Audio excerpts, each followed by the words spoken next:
What's going on, guys, and welcome to episode number 164 of career mode. And we start today's episode off with a look at the league table. Once again, I showed this on the back end of last episode, but I thought I'd show it again just to show you how tight it is in the top four. 2 points in front of Manchester United, who currently sit in 5th, so it's so close, it's so tight, and it's going to be a fantastic finish. But we took on Fulham in the first game of the episode at home. Bottom placed Fulham, so I rested pretty much the entire side. The reason being is because we had a midweek fixture, and to be honest, that's a big game against Chelsea, so I thought I'd rest pretty much the entire side and still get the win, but we weren't going to get the win with Sido missing a sitter like this. Absolutely awful from Jonathan Sido. Free header and he puts the ball wide from about 4 yards out, but we win a corner here off of Nicholas Helenius' shot. Marcano swings it in, and there is Brian Milan. Fantastic header by Milan as he tries to take out Marcano. 1-0 Sunderland, 9 minutes in. Things were looking fantastic for us. As I've said before, we really do need to win every single game because, you know, United and Chelsea, you don't really see them slipping points often. What? Slipping up for points often? I don't know. Anyway, Sido comes through here in the 37th minute, chips the ball across to Felipe Marcano, but unfortunately the Paraguayan hits the post with the scissor kick. So still 1-0 at this stage, unfortunately, but just after half time, oh, how many times have you seen this? Unbelievable error there. I sell Courtois short with who was it? Was that Belazika, I think it is, the English centre-back I've got. Anyway, I stole Courtois short. It was a terrible pass back to the Belgian goalkeeper. I didn't kick the ball quick enough, and unfortunately, Fulham equalised there with the simplest of finishes. So Sunderland 1, Fulham 1. It looked like this could be a complete meltdown here, but when Marcano came through here, a great McGeady spin to get around his man, and a fantastic finish into the bottom corner by Felipe Marcano made it 2-1 to Sunderland. Fulham had the chance to level it here from this corner, but Courtois claimed it. Got a bit lucky there as he rolled it out to Marcano. Didn't mean to do that so lightly. But he played the ball to halfers.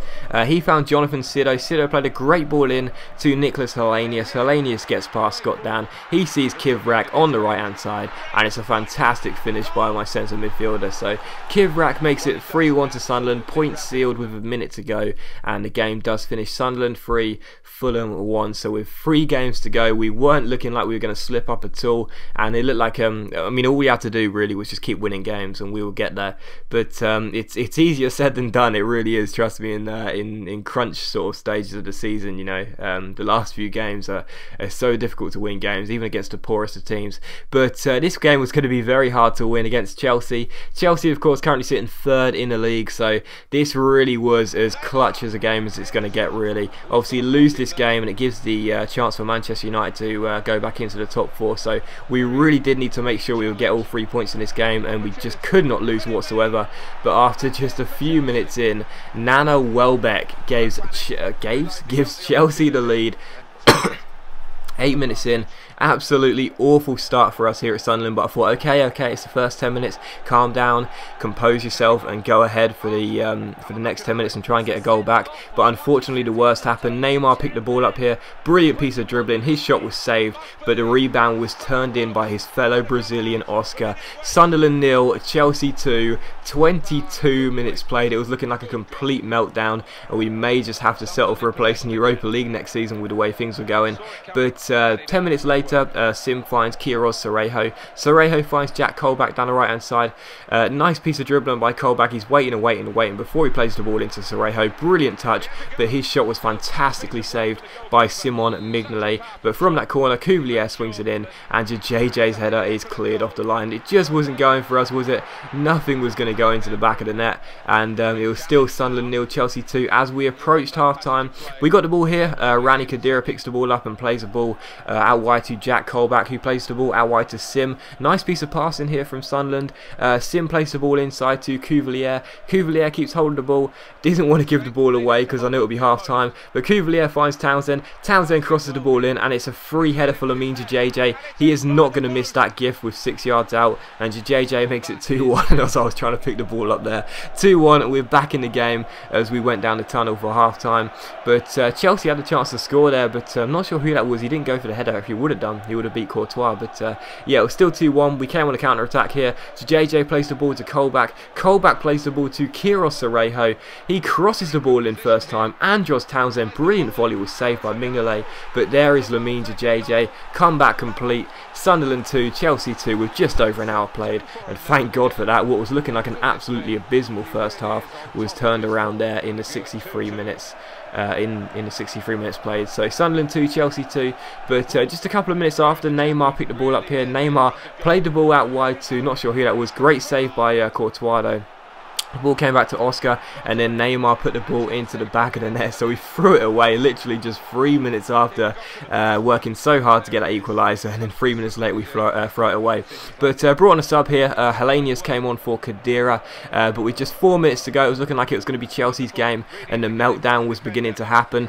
But Hellenius picks the ball up here. He finds JJ. Brilliant touch by Lamine JJ. Finds Townsend. Skin him Towns down the left-hand side, and I'm sorry guys, I really am sorry, but I had to sweat. I could not lose this game, and we're probably not going to finish in the top 4, so I had to sweat and make sure at the bare minimum we would pick up a point here at the Stadium of Light.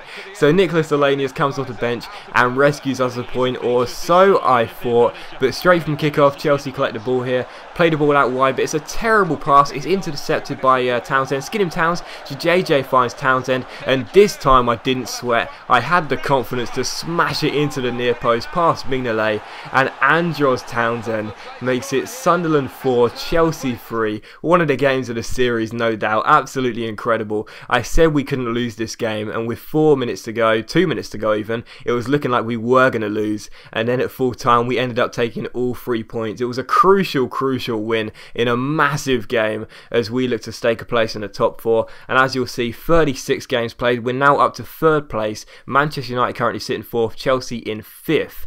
It's been an absolutely incredible season, and it looks like we are so close to getting to the Champions League. So all we had to do in the next game was collect 3 points, and we would be there no matter what happens. So win the next game against West Bromwich Albion, who sit in 10th place, and we would guarantee Champions League football for the next season. But I put out a complete backup side. The reason being is simple. We had the Europa League final on Wednesday against Arsenal, and I still felt very confident that over 2 games we'd be able to get at least 2 points. So was it 2 points we needed, or was it 3? It was a minimum of 2. But anyway, we had to get a point here against West Brom, and Billy Knott crosses the ball in here, and Nicholas Hellenius. This guy is insane. Seriously, guys, pick him up if you play career mode. He is the perfect backup striker. Absolutely fantastic by my Scandinavian forward. The bicycle kick into the back of the net, just beautiful. It's crazy. I can't fit him into my first 11, but he's so amazing when he does play. But he made it 1-0 to Sunderland, and they're in the 17th minute here. Chris Wood goes through, but Paulo Gazzaniga, how many of you guys thought he was going to ship at least 4 goals in this game? He's such a bad goalkeeper on the game, but what a fantastic save by my Argentine to keep the score at West Brom 0, Sunderland 1. And then Jose Rodriguez, one of my January transfers, played the ball through to Hellenius. Fantastic pass through to Hellenius, and he makes it 2-0. So a second goal for Nicholas Hellenius. West Brom 0, Sunderland 2. Even with a backup side, Champions League qualification was all but secured.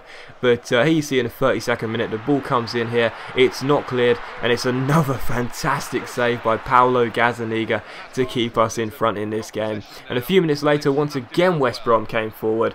Not sure who this was down the left hand side, but his shot on the 1-on-1 was once again amazingly saved by Paulo Gazzaniga. Absolutely incredible.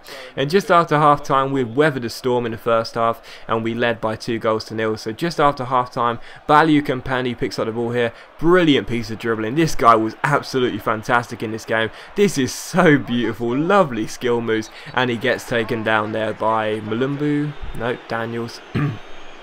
Terrible. Why did I say Mulumbu? It was Daniels.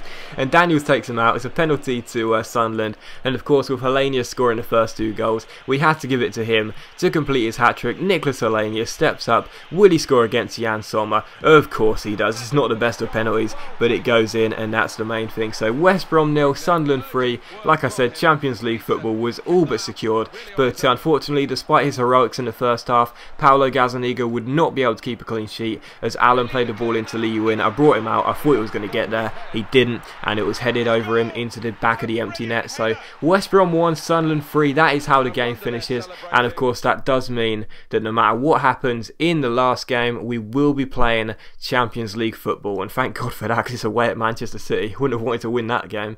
But yeah, it's the final game. As you'll see here, we have already guaranteed Champions League football. So as always, guys, a big thank you for watching. If you've enjoyed this video, please leave a like. It really does help my channel out, and it's much appreciated. And I'll see you for the next video, which will of course be that Europa League final against Arsenal, which will be coming out tomorrow. So I'll see you then. Bye.